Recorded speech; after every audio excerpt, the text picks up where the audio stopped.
एक समय की बात है। 5 मेंढक एक साथ किसी जंगल से जा रहे थे। चलते चलते उन मेंढकों में से 3 मेंढक एक बड़े से गड्ढे में गिर जाते हैं। 5 में से 3 मेंढक गड्ढे में गिर गए तो ऊपर 2 बचे। अब गड्ढे में गिरने के बाद वो तीनों मेंढक ऊपर चढ़ने की बहुत कोशिश करते हैं, लेकिन वो गड्ढा बहुत बड़ा था। उस गड्ढे से बाहर निकलना इतना आसान नहीं था। अब गड्ढे के ऊपर जो 2 मेंढक बचे हुए थे, वो गड्ढे के अंदर देखकर उन तीनों मेंढकों से कहते हैं कि अब तुम तीनों इस गड्ढे से कभी बाहर नहीं निकल सकते हो। ये बहुत बड़ा गड्ढा है, तो तुम्हारा कोशिश करना व्यर्थ है।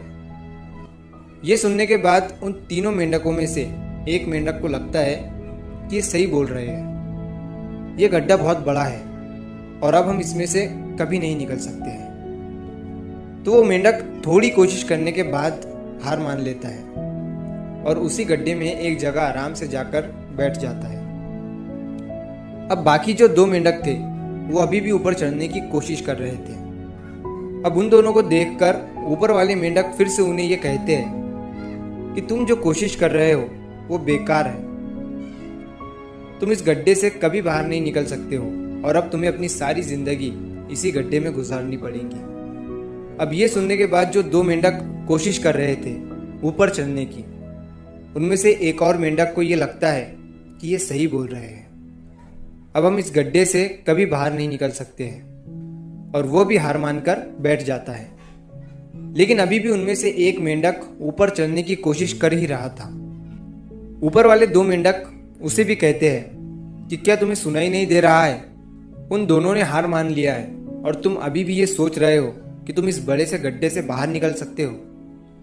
वो ऊपर वाले दोनों मेंढक उसे बोलते रहे, लेकिन उनकी बातों का उस मेंढक पर कोई असर नहीं हुआ और वो मेंढक कोशिश करता रहा और कोशिश करते करते वो उस गड्ढे से बाहर निकल गया।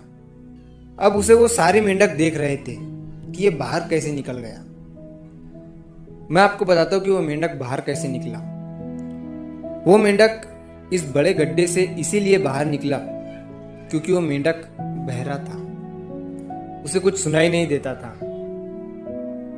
तो इस कहानी से हमें ये सीख मिलती है कि जब हम जिंदगी में कुछ अच्छा करते हैं तो बहुत लोग आते हैं हमें रोकने के लिए, तरह तरह की बातें करते हैं। लेकिन अगर आपको अपने काम में कामयाबी हासिल करनी है तो बहरे बन जाओ। उनकी बातों का अपने ऊपर कोई असर ही मत होने दो, क्योंकि सबसे बड़ा रोग क्या कहेंगे लोग तब भी कहते